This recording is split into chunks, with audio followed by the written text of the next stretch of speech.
जय माता दी, जय अम्बे भक्ति भजन में आप सभी का स्वागत है। आज मैं लड़की के विवाह का गीत लेके आई हूँ, आप लोग सुनिए। धन्यवाद। बाजत आवै रे रुन झुन बाजन, घूमत आवे बरात जी। बाजत आवै रुन झुन बाजन, घूमत आवे बरात जी। नाचत आवै समधी कवनेरम, बिहसत दुलरु दमाद जी।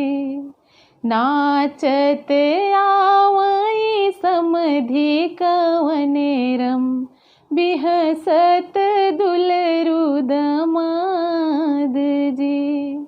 मैं इसमें समधी कवनेरम जो बोल रही हूँ, आप लोग उस समय के मौजूदा हालत में जो समधी रहेंगे शादी विवाह में, आप लोग जब इस गीत को गाएंगे तो उस समय जो समधी रहेंगे उनका नाम ले लेना, फिर गाना यह गीत।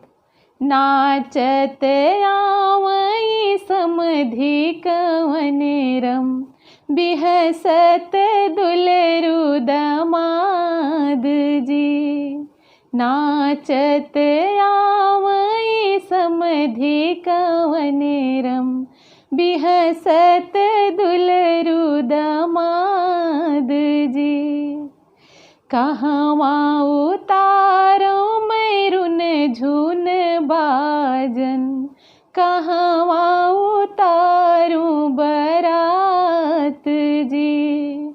कहवा उतारू मैरुन झुन बाजन, कहवा उतारू बरात जी। कहवा उतारू मैं समधी कवनेरम, कहवा पे दुलरु दमाद जी। कहवा उतारू मैं समधी कवनेरम, कहवा पे दुलरु दमाद जी। दुअरे उतारू रे रुन झुन बाजन, कुड़े खेते उतारू बरात जी।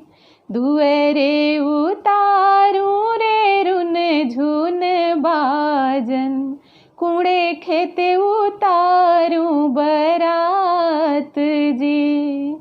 महल उतारू समधी कवनेरम, कोहबर दुलरु दमाद जी।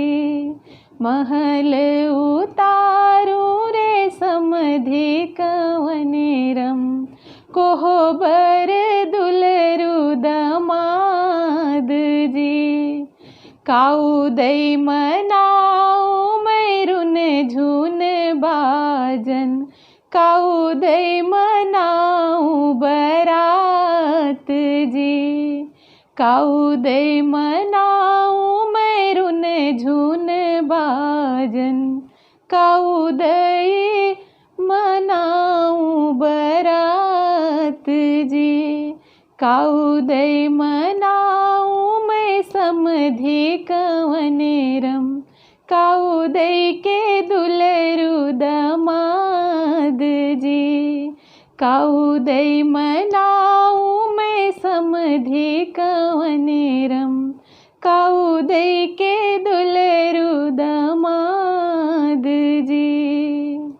भात दई मनाऊ मैरुन झुन बाजन, दाल दई मनाऊ बरात जी।